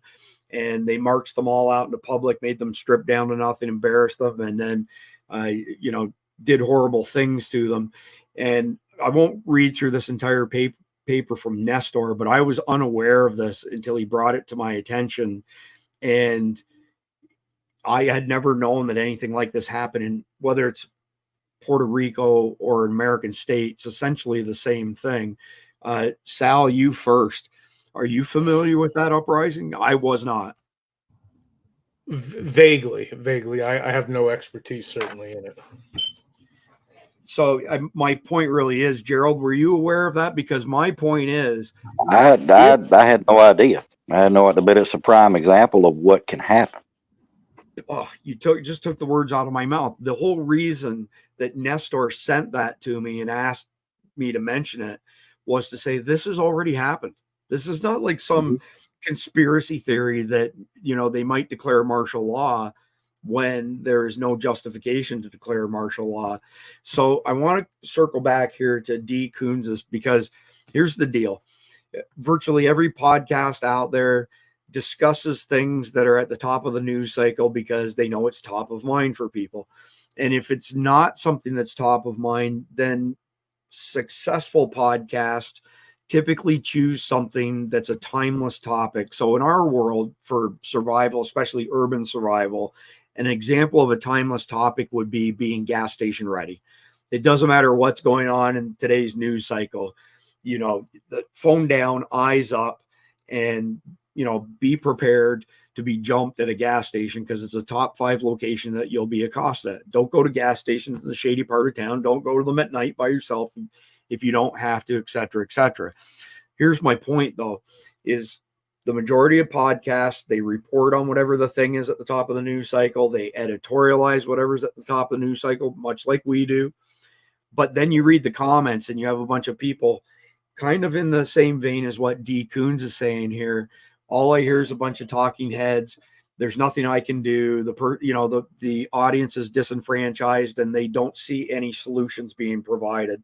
So when I started Survival Dispatch News, my whole thing is that when we have experts like you guys on, is that we end every single episode of Survival Dispatch News with actionable items that people can do right now to have a positive effect on things. Okay.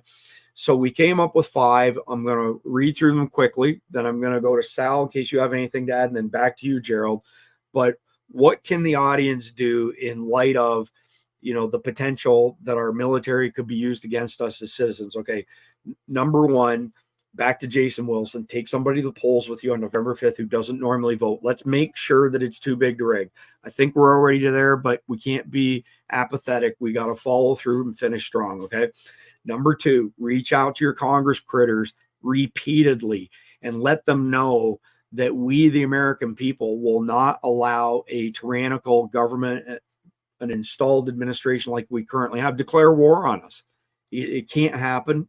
And they're way out of line if they try to do that. The whole country will implode if they try to ram this down our throats. So I would implore our followers to implore your Congress critters to put some pressure in place to make sure that everything we're discussing becomes a moot point.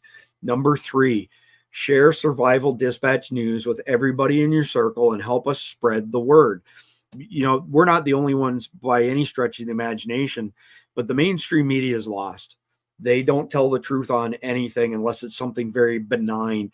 The only people telling the truth are channels like ours at Survival Dispatch News. And let me tell you something. I'm not in Todd Callender's league. Todd Callender gets a significant number of death threats, which is why his home is where it is, which of course I'm not going to disclose, but we get the same types of emails. We get emails, you know, threatening us, calling us names, just like Rambo earlier, calling me an old man. I guarantee you he couldn't last 30 seconds with me. You know, something he probably doesn't realize is up until 6 years ago, when I blew up my abdominal wall, I was still setting world records in powerlifting against guys who were half my age. So I'm not saying that I'm a rock star like I was in my 30s and 40s, because I really was at that point in time. But your average guy, you want to try me? Bring it. You know, seriously, bring it. Number 4, if you haven't already, make sure all of your firearms are clean and in good working order. That applies to your magazines, weapon mounted lights, optics, everything. Make sure it's a good working order. The time to get professional training is probably behind you at this point in time. So your skills are what your skills are.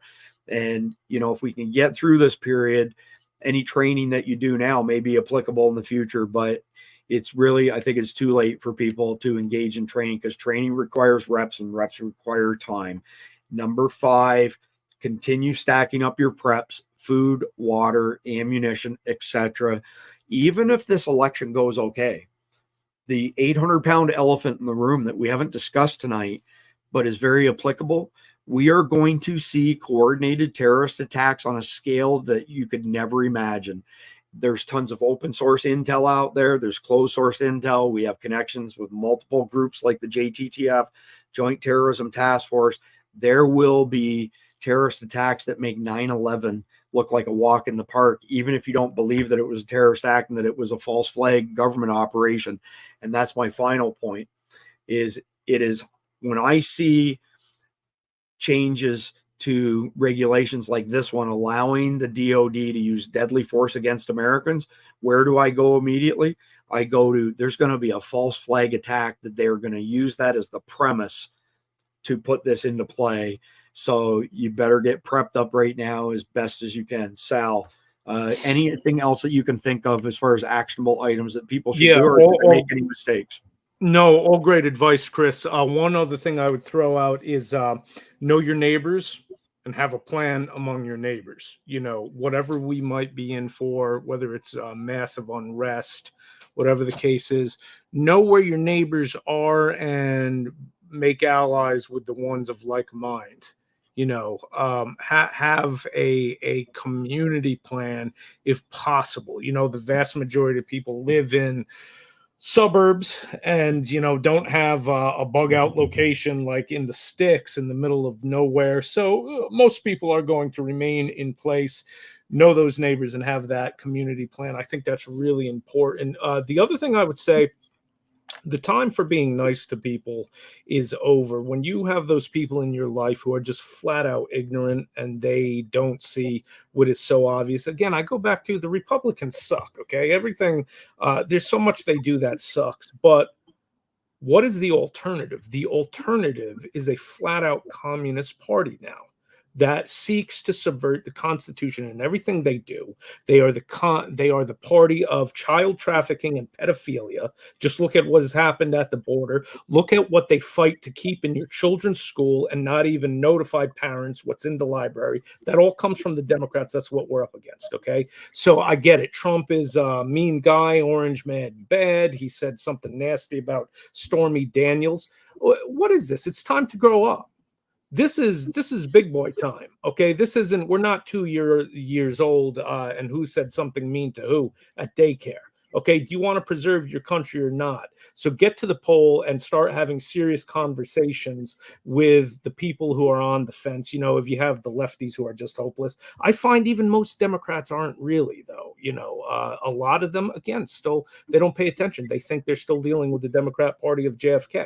All right, enlighten them. You know, you don't have to be rude doing it, but call out the facts. You know, just speak facts, and the facts will speak for themselves. The time to be nice is over regarding that. So that's the only other things I would add. Awesome. Appreciate that. Gerald, before you go, I want to just throw a couple things in there.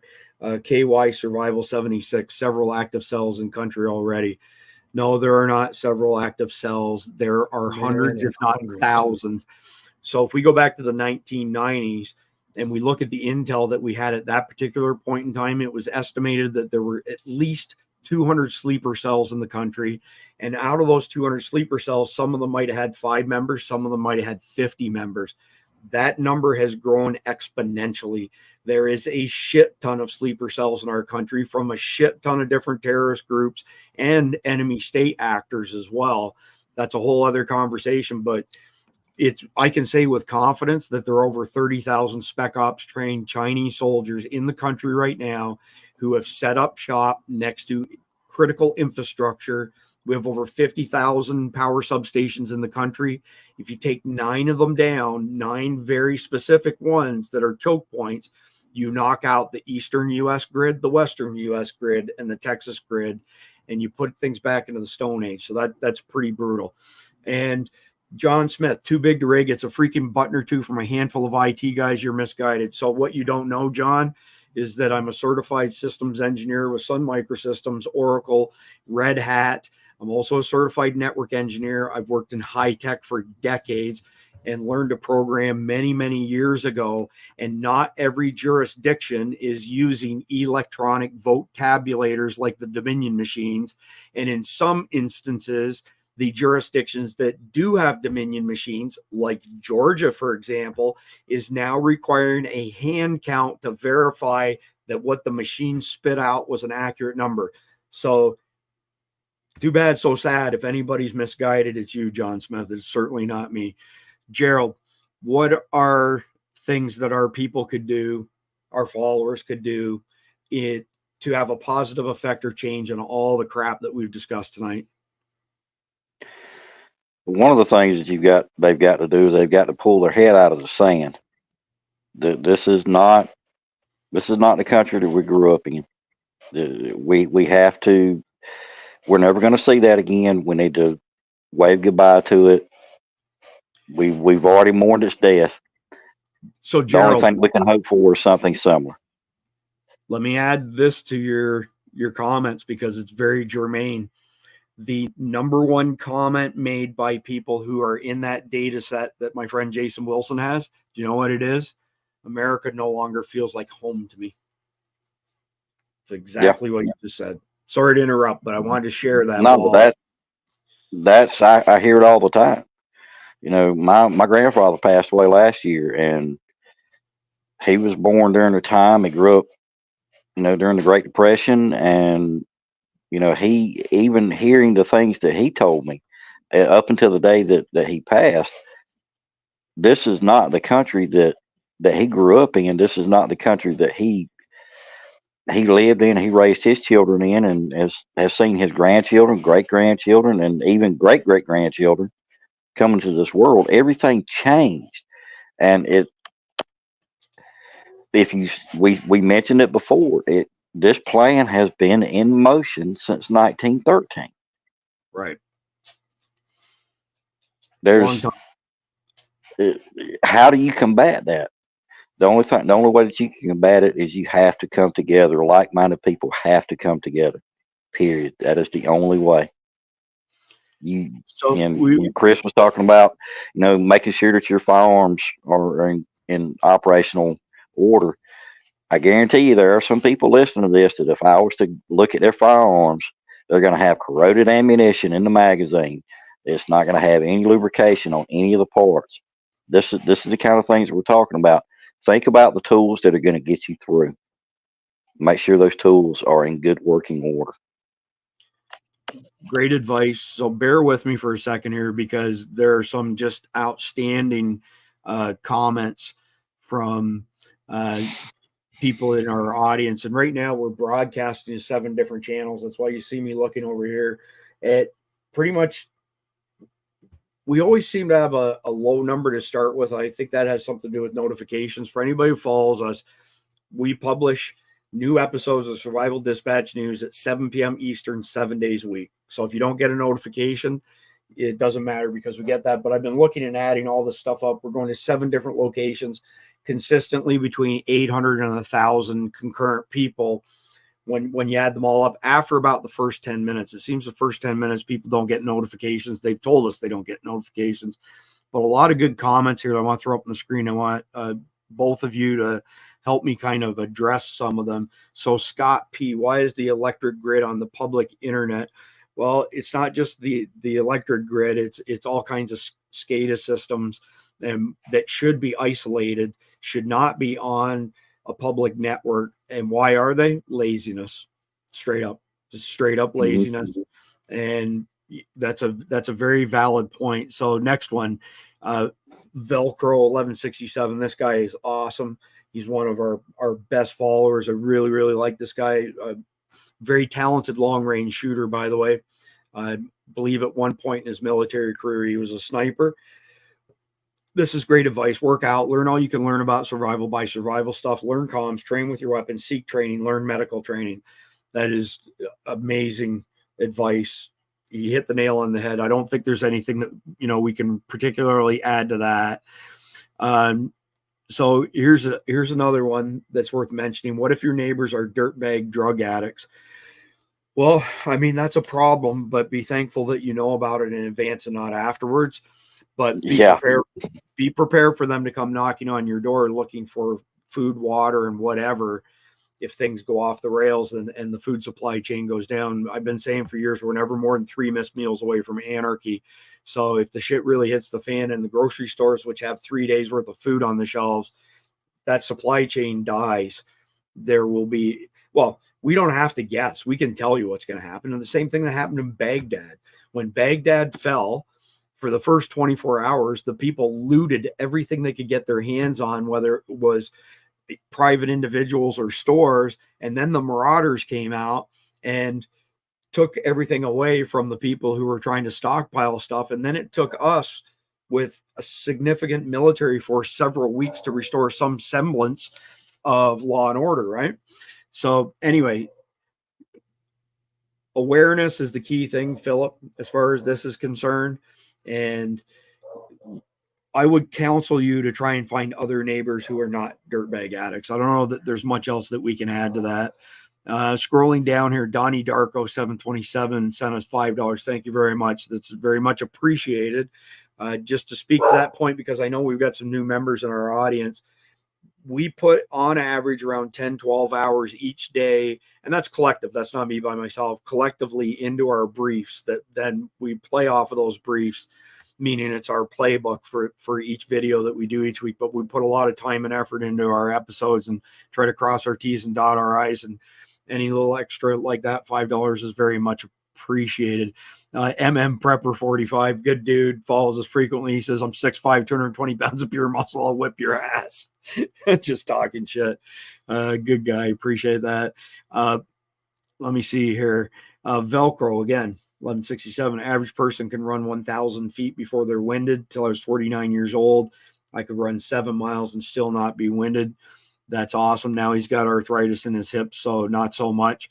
I resemble that comment to a significant amount. And let me see if I had anything else lit up on here that I wanted to mention. I think that's it as far as highlighted comments. I probably missed something. I apologize to people who've made those comments. However, now that I'm able to share stuff on Chrome because of that little bit of a hiccup that I had at the beginning with Firefox, let me share a couple quick things, and then we're going to answer the conflicted question, and we want to see y'all's stuff down below as well.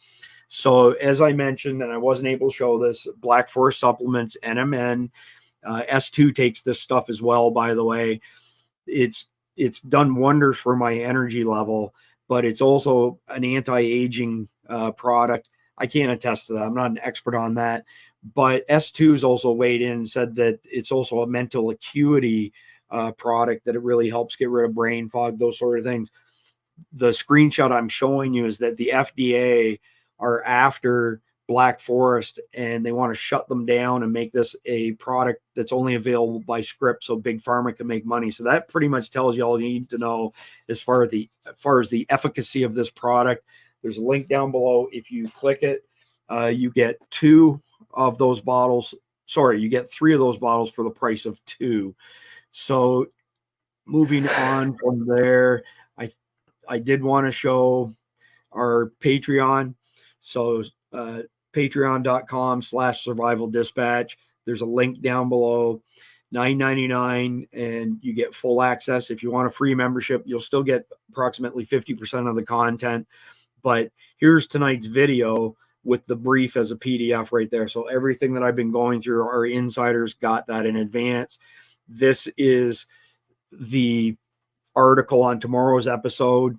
And by the way, I was educated on this today, which is kind of a pun in itself, that CRT, critical race theory, it actually stands for can't rely on teachers. I thought that was pretty sharp. And as you scroll down, you'll see more briefs, more notifications that the general public doesn't get. Only insiders, paying or not paying, get access to that sort of information. So with that being said, before we do the conflicted question, I have one request. If y'all could please mash the thumbs up button. The more you like a video, the more you share it, the longer you view it, the more likely the platform is to recommend it to its other people to watch the video, because they don't want people leaving the platform. Doesn't matter who it is. Could be YouTube, Rumble, X, LinkedIn, Facebook. We're sending this out to all of those different platforms, and they want people to stay on there. So if you do those things for us, it helps tremendously. So, conflicted question of the night. Here we go. During economic meltdowns, governments around the world, including as far back as Rome, issued new laws for price controls on basic products. Kind of sounds like Kamala Harris. A black market and widespread arrests of those who defy these laws usually follows. How would you make a living in a post-severe economic collapse if the government made doing business unprofitable for you? Sal, I'll go to you first. Well, you probably end up doing what happens every time government oversteps with such things. You'll start doing things in a less than legal manner, right? You're you're going to be doing a lot of things off the book, because what are you going to do? Starve? Let your family starve? No, you're not going to do that. So every time the government decides to meddle in such things, we get rampant crime, and we get organized crime that organizes around things. In our own history, look at prohibition. That didn't have to do with actual price caps, but that was regulating something that it was an asinine idea to try to regulate. So if you look at the fallout that has happened with all of these socialist ideas, like Venezuela had instituted, price caps. The Soviet Union did that.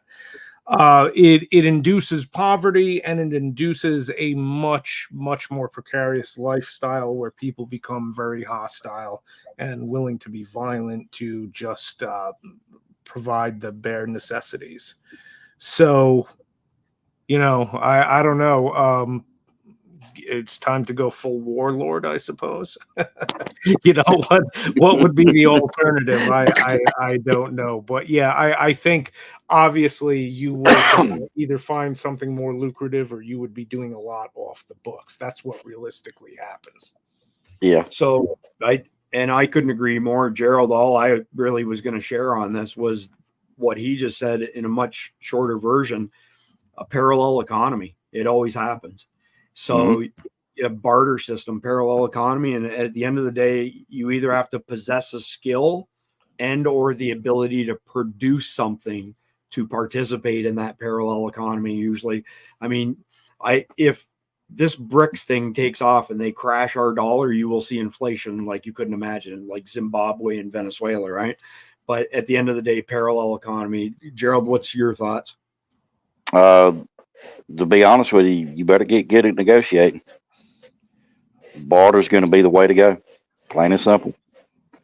Good solid. I know there's a lot of people out there. I'm one of them. I don't necessarily like to negotiate. I want to know what I need to pay. But in a situation like that, you need to be prepared. You know, like Chris said, you need to have a skill or possess a set of skills that can produce something that is valuable and useful in that type of environment.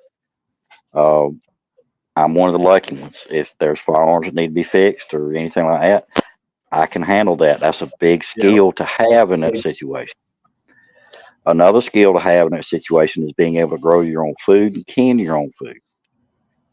Absolutely. A lot of people don't think that you can have a garden in an apartment. Well, I hate to burst your bubble. I know some folks up in Atlanta that have a garden on their little fire escape, and it feeds them year round. There's other good examples. That's a great suggestion, Gerald, of people who don't have a tremendous amount of land, but they farm vertically. You know, they've got everything stacked up vertically. So their production, I actually know a guy who sells stuff at the local farmers market every Saturday. When I met him years ago, I said, man, you must have a pretty big farm. He said, I got 1 acre of land. Everything I do is vertical. So yep. That's the new way to do it. That's the best way to do it, actually. More bang for your buck. Agreed. Sorry, Roger Braun had put up a comment earlier. Roger, if you're still with us, asking for me to please send our link. I'm not sure which link you're referring to. If it's our email, you can send emails to support@survivaldispatch.com and they will find their way to me.